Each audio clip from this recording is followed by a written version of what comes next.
Hey everyone, I recently came across a very interesting report by DAM Capital titled Potential 3-Year Doublers, where it has shared 11 stock names that can potentially double in next 3 years.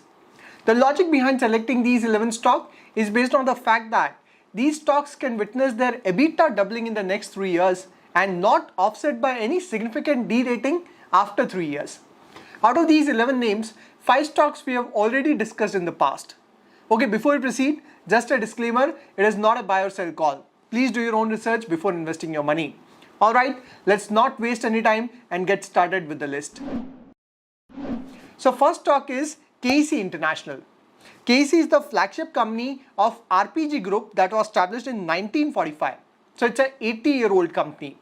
It is a leading provider of end-to-end turnkey services for projects in your transmission and distribution, then railway sector and solar power segment. It also provides engineering, procurement and construction services for civil work. The key reason for its potential 2x growth in the next 3 years is due to sharp uptick in the government capex.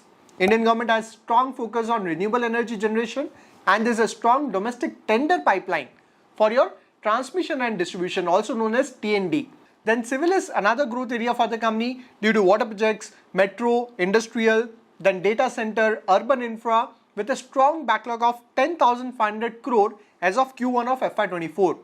KEC is also expanding its capability in this segment. Likewise, there is a huge growth in railway investment in the areas like ABS, that's your automatic block signaling, then speed upgradation, then OHE, that is overhead signaling, and so on.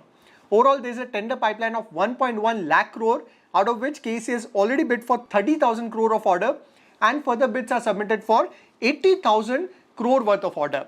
Management is expecting to grow inflows at 15% CAGR. As per report, KEC revenue is expected to grow from 17,200 crore in FY23 to 23,600 crore. This data is in billion rupee and we are talking in terms of crore. PAT is expected to grow from 180 crore to 1000 crore and EPS is expected to grow from 6.8 to 39.3. Now, a quick look on screener, you will first notice that company's PE is significantly high. It's because there is a sharp fall in company's operating margin from 11% during pre-COVID level to 5%. That has badly impacted company's profit and hence PE ratio. However, management is confident of improving margin due to first, SAE losses behind with completion of all EPC project. Basically, company's Brazil subsidiary SAE reported losses in the past that impacted its margin. However, now the EPC projects are completed, so losses are behind. This will boost company's profitability in the future. Then second factor is lower raw material cost and third is execution of high margin orders. Management aspire to take margins back to double digit in the next 2-3 years and that is the reason eventually its PE ratio will fall significantly. In terms of price to sale, companies reported trailing 12-month sale of 18,000 crore and company has a market cap of around 17,000 crore. So price to sale is less than 1. In terms of risk, raw material volatility and slowdown in T&D projects are key risks. Now second stock in the list is Tata Trent. Trent is India's leading retailer with brands like Westside, Zudio, then Star and a joint venture with global power brand Zara. The current store count for Westside and Zudio stand at 221 and 388 exclusive brand outlet respectively and company is growing at a fast rate. If you recall, I did an in-depth video on Trent a few months ago and at that time it was trading at around 1350 with a market cap of around 48,000 crore. Even during that time it used to command a PE of 147 but I clearly explained the reason why you should not look at its PE. A lot of people don't understand how to gauge company's valuation. They simply look at PE and if the PE is high, they reject it. Fast forward today, Tata Trent is trading at more than 2,000 rupee with a market cap of nearly 72,000 crore. That's more than 50% return since the day I did the video. If you haven't watched it, do have a look. In fact, I keep discussing great stocks and reviews their quarterly performance in my weekly video series published on my website where I also share my portfolio detail. In this series, I also continue to discuss potential sectors and stock that generate great return. It's a great community of serious investors that I have built over the time. In case you are interested, I provided the details in the pinned comment. Yes, Trent PE is still showing very high at 162, but in spite of that, it can be a potential doubler in the next 3 years. The rationale is that after 15 years of learning since the launch of its brand, Trent has cracked the right store economics and the payback has already started in last 18 months at store level ROC of 40%. Best part is nearly 99% of company's portfolio is owned by the company. So they sell their own brand, and that's where there is high margin. Both its brand, Westside and Zudio, have got high growth potential. Especially Zudio has been cashing on the time Trent has spent perfecting its Westside model. It works at 2/3 the gross margin of Westside, with its standalone store clocking 40% higher throughout than Westside. Then Zudio stores are expected to grow from current levels of 388 to a count of 900 by FY26. As per DAM report, company's revenue is expected to grow from 7,720 crore in FY23 to 14,200 crore. PAT is expected to grow from 550 crore in FY23 to 1250 crore, and EPS is expected to grow from 15.6 to 35.2. Then third stock in the list is Escort Kubota. It is the fourth largest tractor OEM in India with around 10% market share.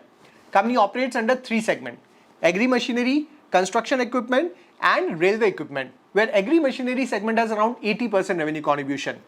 As per report, the key reason for company's high growth potential is due to high synergy with its partner Kubota, which is more than 130-year-old Japanese company. In last few years, Kubota has made significant investment in Escort and raised its stake to currently at 53.5%. So this synergy between Escort and Kubota will result in high growth for Escort Kubota in the coming year. There is a new management after Kubota has acquired majority stake and has already done operational restructuring and taken various cost-saving initiatives. Basically, Escort Kubota is expected to hugely benefit from global network of Kubota over the next decade. Company is expected to expand its margin, post healthy cash flow, and strong return ratio. As per report, company's revenue is expected to grow from 8,340 crore in FY23 to 10,890 crore. PAT is expected to grow from 680 crore to 1,410 crore, and EPS is expected to grow from 61.6 to 126. Currently, company is trading at a market cap of around 42,000 crore with a PE ratio of 52. Potential risk for Escort Kubota thesis could be prolonged slowdown in rural economy, increase in commodity prices, and geopolitical issues restricting exports. Fourth stock in the list is Bharat Forge. It is one of the largest steel forging company in the world in terms of capacity and revenue, with presence in automotive as well as non-automotive component sector, including highly critical engineering components. If you recall, I've already done an in-depth video on Bharat Forge last year when it was trading at around 747, and currently the share is trading at more than 1000 rupee. Stock price consolidated for almost 8-9 months, but now stock has already generated more than 40% return. In the video, I clearly explained why I'm bullish on this company. The key reason is strong traction across defense, energy, aerospace, railway, and locomotives. Especially government is focused on indigenization of defense sector, where there is huge growth potential for Bharat Forge over the next decade. Bharat Forge would emerge as a key engineering and defense player and would command a premium valuation. So it is still worth considering for potential double return in the next 3 years. As per report, company's revenue is expected to grow from 12,910 crore in FY23 to 18,140 crore by FY25. PAT is expected to grow from 630 crore to 1670 crore, and EPS is expected to grow from 13.5 to 35.9. Currently, company is trading at a market cap of around 50,000 crore with a PE ratio of 85. Potential risk for Bharat Forge thesis could be increase in commodity price, slower than expected ramp up in non-auto segment, and earlier than expected cyclical reversal of commercial vehicle segment. Now, fifth stock in the list is Astral. Astral is one of the fastest growing pipe brands in India and is one of the pioneer in the CPVC space. Company is now molding itself into a one-stop shop for home improvement products, where it is entering into water tank, bathware, adhesive, and paint space. Although Astral is currently trading at a very high PE of 106, but it is still looking promising for the next many years due to its significant addressable market across pipes than your paints, adhesive, and bathware segment. Company has already proved its leadership in the piping segment and now it has an opportunity to expand into other segments like your paint, adhesive, bathware that has huge addressable market to fuel the growth for many years. Second reason is it has got extraordinary leadership with clean corporate governance. And third reason is its proven ground level execution capability. As per report, company's revenue is expected to grow from 5,160 crore in FY23 to 7,910 crore by FY25. PAT is expected to grow from 480 crore to 1000 crore, and EPS is expected to grow from 17.9 to 37.3. Currently, company is trading at a market cap of around 50,000 crore. If you recall, I did a video on piping sector a few months ago when all the piping sectors were down. I explained the reason for correction and also mentioned that it is a great time to add these piping stocks. Just check the performance now. All of them have outperformed. Now, potential risk for Astral thesis could be your high working capital for paint and bathware segment and the new product category is not scaled yet. Sixth stock in the list is TVS Motor. This flagship company of TVS Group is the third largest two-wheeler manufacturer in India. The key trigger for its potential doubling in next 3 years include strong outperformance expectation in domestic as well as export market, owing to better product, improved brand equity and premiumization trend that would also act as the biggest catalyst for earning upgrade and further re-rating. TVS has already emerged as the second largest electric vehicle player. It is better prepared for EV transition and likely to witness a potential value unlocking from the EV business. As per report, company's revenue is expected to grow from 26,380 crore in FY23 to 37,300 crore by FY25. PAT is expected to grow from 1,440 crore to 2,890 crore and EPS is expected to grow from 30.4 to 60.9. Currently, company is trading at a market cap of around 71,000 crore. Now, a few risks in this thesis could be slower than expected revival of domestic as well as export market, failure in new product launches, and sharp rise in commodity prices. Seventh stock in the list is IDFC First Bank. If you are following my channel, you would know that I have discussed it multiple times in the past since IDFC was trading below the levels of 50. And today, IDFC is trading in the 90s. This report from DAM Capital is expecting IDFC First to even potentially double from current levels in the next 3 years. The biggest reason for IDFC First expected outperformance is its strong retail franchisee with 77% retail deposit and 70% of loans to consumer and retail with 46.5% CASA ratio. Mind you, 5 years ago, bank had more than 70% deposit from wholesale segment and now it's 75% retail oriented deposit franchisee. It's an extraordinary transition under the leadership of Mr. Vaidyanathan, where IDFC First has now overcome majority of legacy issue and now the bank is scaling quickly and has witnessed an improved return ratio profile with ROA at 1.3% and ROE at 12%. These metrics are expected to further improve towards 1.35% and 13.5% respectively by FY25. On the back of strong growth in retail loans, granular liability franchisee, then tailwind from favorable asset quality cycle. Bank's issue has been the operating cost metric and now with substantial investment in place, bank is on strong foundation to see emergence of scale and operating efficiency. This will lead to better cost to income of below 70% by FY25 and operating profit growth of 30% CAGR over FY24 to 26. Bank's gross NPA is also expected to reduce to around 1.6 to 1.7%. and net NPA is expected to reduce to around 0.5 to 0.6% over FY24 to 25.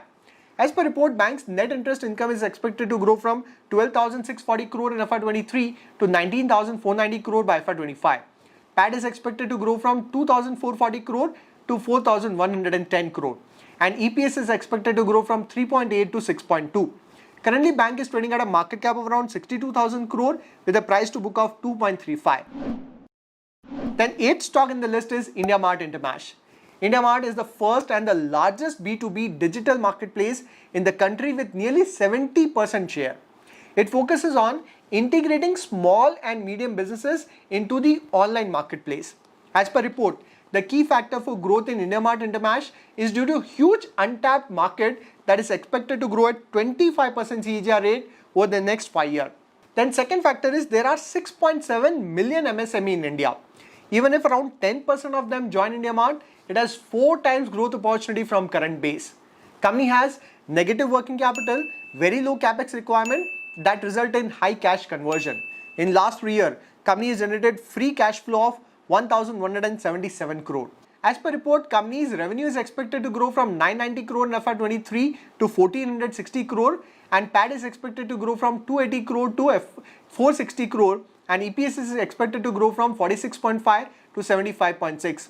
Currently, company is trading at a market cap of around 17,500 crore with a price to earning of 58. I've already done in-depth analysis on IndiaMart Intermash.